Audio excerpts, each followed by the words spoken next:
नमस्कार, जनवार्तामध्ये आपल्या सर्वांचं स्वागत। सर्वप्रथम पाहूया ठळक बातम्या।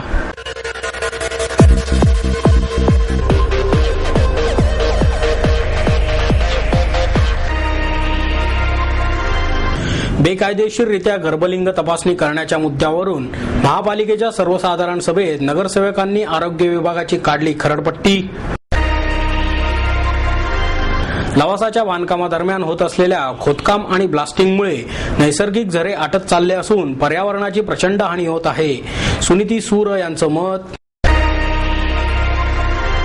व्यसनाला बदनाम केल्यानंतरच त्याबाबतचे प्रश्न सुटतील, डॉक्टर नरेंद्र दाभोळकर यांचं प्रतिपादन। आणि बियाणांचा पुरवठा वेळेत पूर्ण न केल्यास महिको कंपनीवर राज्यात बंदी घालणार, कृषी मंत्री राधाकृष्ण विखे पाटील यांची माहिती।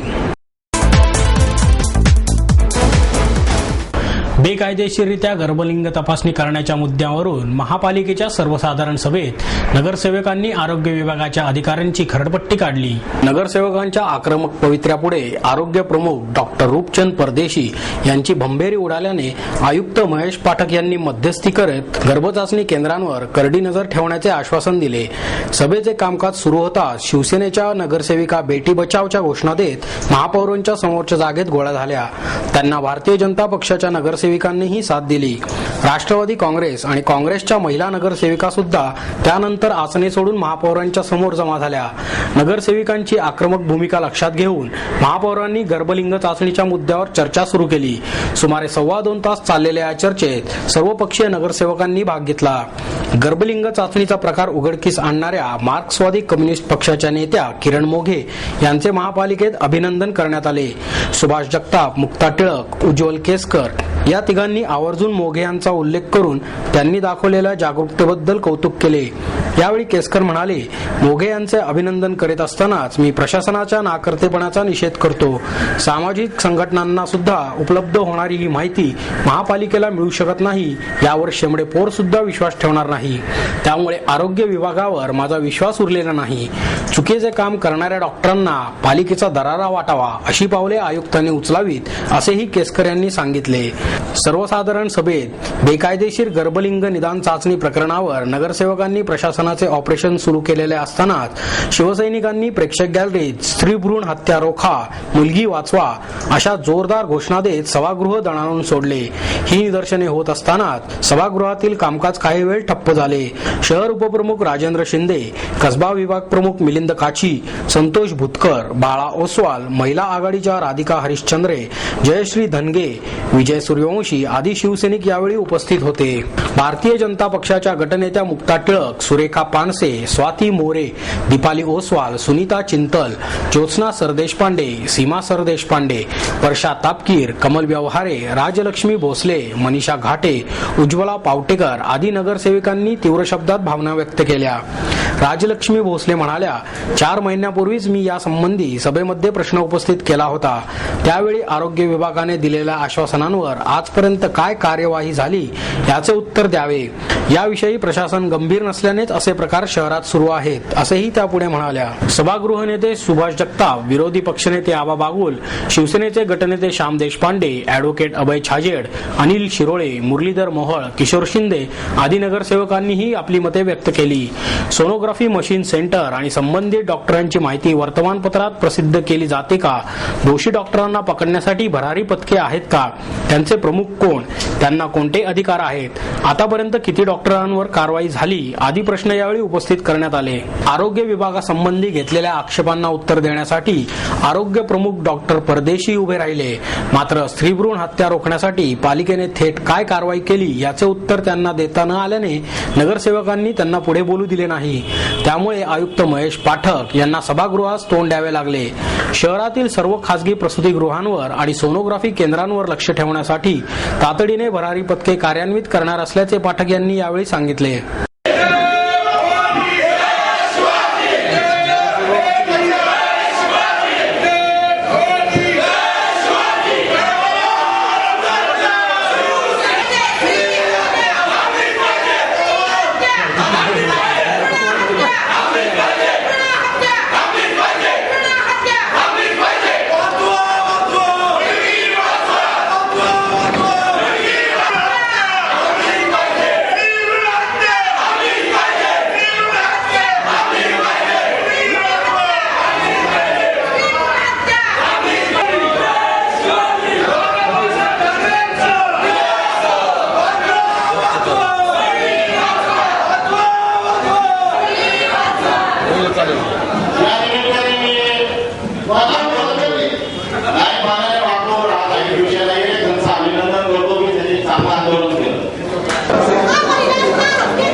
लवासाच्या बांधकामादरम्यान होत असलेल्या खोदकाम आणि ब्लास्टिंगमुळे नैसर्गिक झरे अटत चालले असून पर्यावरणाची प्रचंड हानी होत आहे, असे मत सुनीती सूर यांनी व्यक्त केले.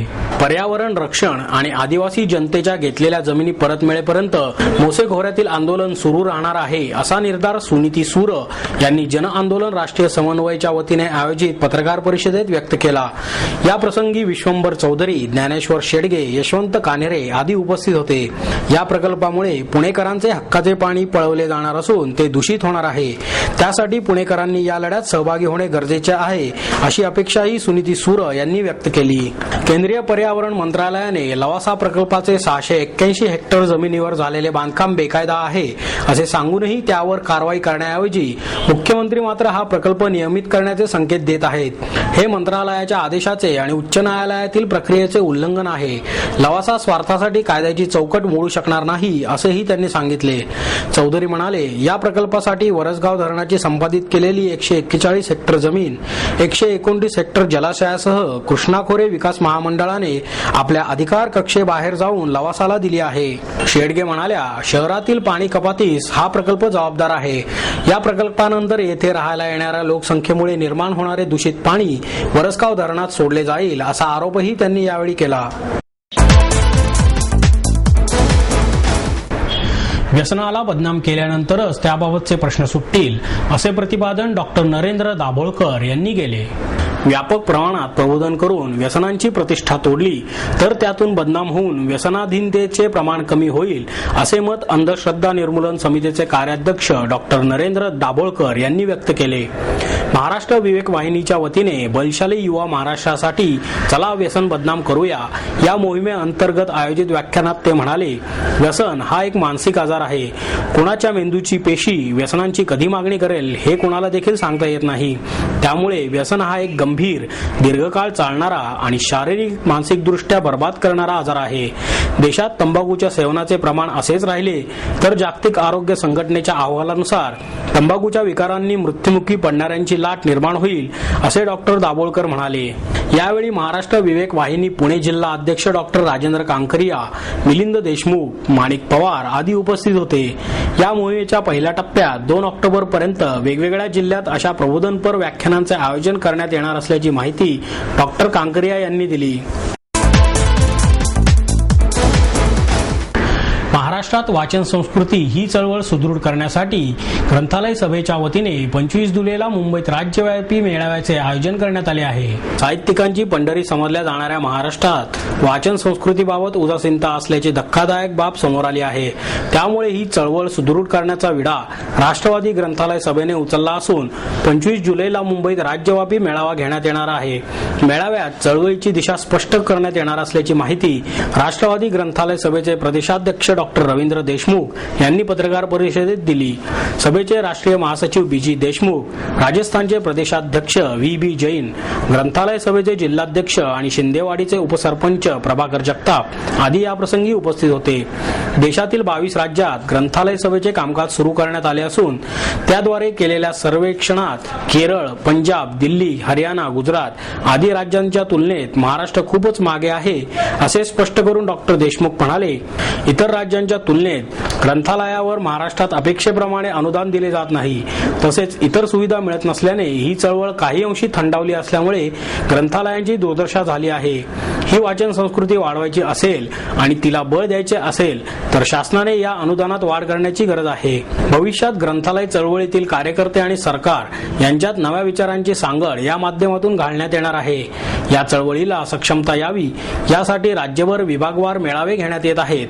त्या माध्यमातून या मेळाव्याचे आयोजन करण्यात आले असून राज्याचे उपमुख्यमंत्री अजित पवार यावेळी मार्गदर्शन करणार आहेत. शासनमान्य ग्रंथालयाचे कामाचे 8 तास करण्यात यावेत. सर्व ग्रंथालयांना समान वर्ग अथवा दर्जा द्यावा. राज्यातील महिला बचत गटांना वाचनालयाच्या मान्यता द्यावी. मुंबई मराठी ग्रंथालयास दिल्ली सार्वजनिक ग्रंथालय दर्जा द्यावा, अशा मागण्या या मेळाव्यात करण्यात येणार असल्याची माहिती डॉक्टर देशमुख यांनी दिली. बियाणांचा पुरवठा वेळेत पूर्ण न केल्यास महिको कंपनीवर राज्यात बंदी घालणार अशी माहिती कृषी मंत्री राधाकृष्ण विखे पाटील यांनी दिली. राज्यात खते आणि बियाणांचे लिकिंग करून कंपन्या आणि डीलर्स मार्फत शेतकऱ्यांची फसवणूक होत असल्याची बाब पत्रकारांनी निदर्शनास आणून दिली. या संदर्भात विखे पाटील म्हणाले, आरसीएफ, ज्वारी, दीपक फर्टिलायझर्स या कंपन्यांकडून खताचे लिकिंग होत असल्याच्या तक्रारी आहेत. आरसीएफ कंपनीच्या अध्यक्षांना बोलवून त्यांच्याशी चर्चा केली आहे. या चर्चेदरम्यान त्यांनी डीलर्सकडून लिकिंग होत असल्याचे सांगितल्यानंतर संबंधित विक्रेत्यांची डीलरशिप रद्द करा अशा सूचना संबंधित खते आणि बियाणे कंपन्यांना दिल्या आहेत. या सूचनेस कंपन्यांनीही अनुकूलता दर्शवली आहे. बियाण्यांचा पुरवठा वेळेत पूर्ण न केल्यास राज्यात महिको कंपनीवर कायमची बंदी घालण्यात येणार आहे. पुढील हंगामात ऊसाची उपलब्धता वाढणार आहे. त्यामुळे कृषी खात्यामार्फत सहकारी साखर कारखान्यांना 100 ऊस तोडणी यंत्रे उपलब्ध करून देण्यात येतील.